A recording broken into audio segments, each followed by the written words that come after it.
Bumalik yung laser niya. Yun. Ito, walang button ito. Hindi, ano mo, harap mo. Parang, hindi, naka-off ata eh. Ayan. Yan.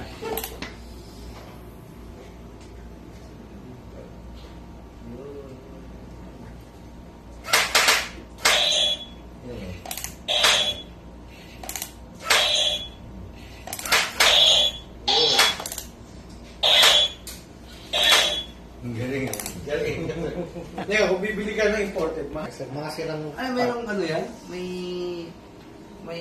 ano ko siya, parang nasa yung barrel laser ano. Kasi yung laser dito. Nasa loob mismo. Nasa loob mismo. Sira na kasi yung pinaka-barrel niya para sa airsoft.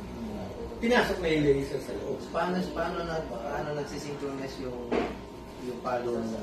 Sir, yung motor ng airsoft buo pa. Buo pa. Kaya pag ginanon mo siya, yun, nag-blow back yung system niya. Pero para kumuha pa siya ng bala, hindi na siya gumagana.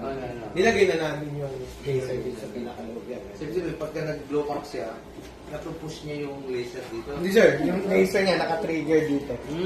Ngayon, yung bago namin, kakabit na mismo dito. Kasi ito yung pinaka-first prototype ng AR eh. Ang design ng kausap namin for the military, double tap. Ako, sige, kaya namin double tap yan.